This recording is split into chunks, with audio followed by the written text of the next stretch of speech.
Hello, everyone. It's your girl Linda Talaferro from the T, the Extra Effort. And yes, I am in my second home, the Delta Club at the airport, heading out today to to China first, through Shanghai, then going on to Zhuzhou, and then oops, sorry about that, and then Australia.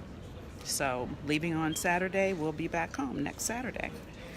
Looking forward to it because I'm taking the entire week of Thanksgiving off. Your girl needs a break. Hey, I wanted to come to you today and talk about what the title of this video actually says, and the fact that we have a tendency to be upset with the results we don't get from the work we don't do. You know, it amazes me when I'm talking to a client or a potential client or people that I get engaged with, and they're like, well, Linda, you don't understand. I was popular in high school. I don't get why they don't see me now. I'm good at what I do. I'm better than Susie over there or Joe over there, but yet I'm not invited to lunch, yet I'm not considered for the next opportunity or promotion. I don't get it. But keep in mind, you haven't bothered to build any relationships. True, you've been in the organization 10 years, 15 years, but you've allowed people to write the narrative themselves about you. You've allowed people to take their first impression and make it their lasting impression. You've allowed others to determine who you are rather than showing up and letting everybody know who you are. But yet you're upset because you're not recognized, because you don't have a seat at the table yet, and you believe you deserve it.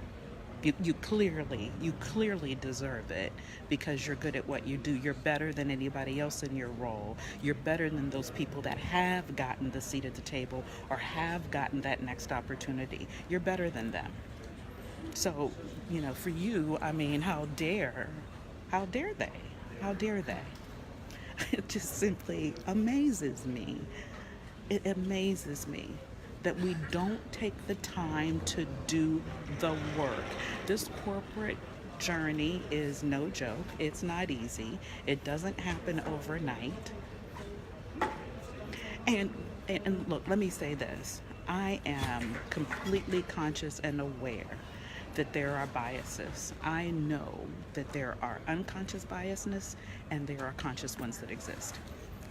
I wasn't born yesterday. I'm not naive. I get it. But are you going to allow those biases and unconscious biases to be obstacles? Are you going to allow the narrative to be written? Or are you going to simply take control of your career and be responsible for it? Because nobody else is but you. We can't continue to sit back and point the finger at everybody else and say they're the reasons why I don't have XYZ. They're the reasons why I am not where I should be. It's no one else's responsibility but yours. And when you show up fully, not just being good at what you do, clearly you need to be, that is the price of entry. But when you show up fully in your complete emotional intelligence and executive presence, when you take the time to build relationships and allow people to get to know you, you write the narrative, you create being liked. And when you understand that just because you're not invited to lunch doesn't mean you'll never be invited to the table, does not mean that. I can tell you for a fact that throughout my career, I have not gone to lunch with every group. I have not been part of the chosen in every group, but I have not allowed that to be an obstacle for me and getting my voice heard, being seen, and getting a seat at the table. I've not allowed it. I still built those relationships for myself. I still showed up the way I needed to, fully, self-aware, self-confident. So you cannot be upset by the results you didn't get for the work that you are not doing, for the extra effort you are not taking, for the assumptions that you make, that people should just know, that somehow they just through osmosis should be aware, just because you walked in the door and got that badge and now you've been there for 10 or 15 years. You just been there. You just been there. So they automatically are supposed to know that you should rise above everybody else. Those people that have bothered to establish themselves and build relationships, that should be null and void because you're present. It's not how it works. It's not how it works. Relationships are foundational.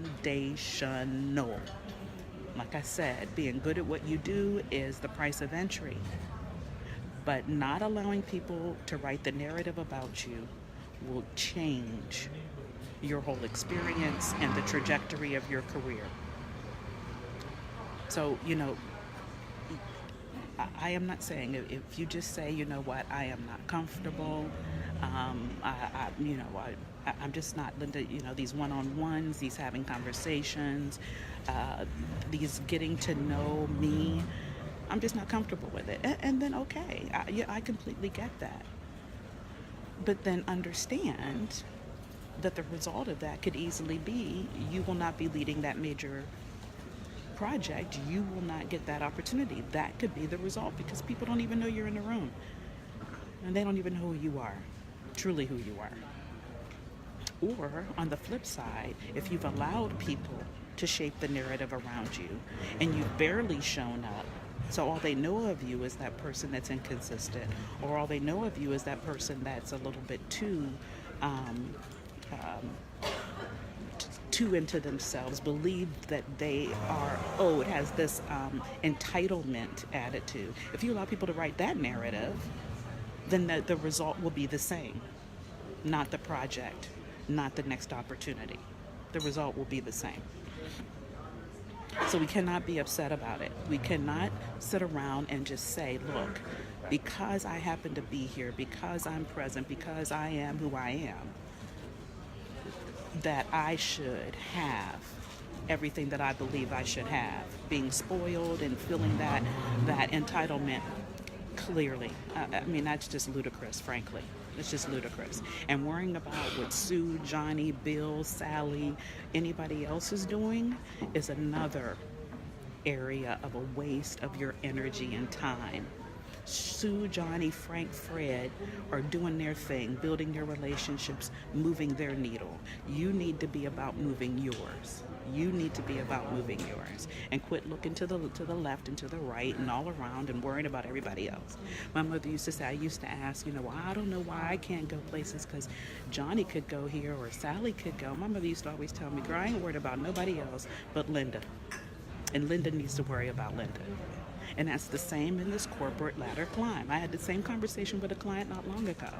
And she even, sent me a text. Well, case in point is so-and-so just went to lunch and I wasn't invited. It's a good old boy network. No, it was not, because one of the people that went to lunch is a young kid that hadn't been at the company but maybe 3-4 years, but he's forged the right relationships, and he has moved several ladders up. Several rungs of the ladder up to now he's site manager because he did the work. He did the work. He didn't let anybody else write the narrative. He didn't let anybody else have control of his career. He took control of it. And he's a young dude. He's in the millennial group that we always talk about, but he did the work and therefore passed everybody else. So no, wasn't part of the good old boy network. He built relationships. And he's forging them, which is why he got invited to lunch, and she didn't. So, I just had to come on today in my second home. As you can see, I'm probably going to shut this down because some people just sat down behind me. So you're probably going to hear their voices more than you're going to hear mine in a minute. But I just had to come on for a little bit today and share that because this seems to be a common thread I get from my clients initially when we first start working, common thread when I'm talking to people that, hey, I don't get it. I'm good at what I do and I'm still in the same seat. You're going to be there. until you decide to do the work. There's a link at the bottom of the title of this video that you can connect with me. Let's have a consultation. Let's talk about some of those challenges you're having building your network, challenges you're having building those relationships so that you can be visible and seen. Let's talk about it. I'd love to help you get on the other side of that, okay? So click on that link, schedule some time with me. In the meantime, have a wonderful weekend, and I might hit you up while I'm on the other side of the pond. All right? Take care, everybody. Bye-bye.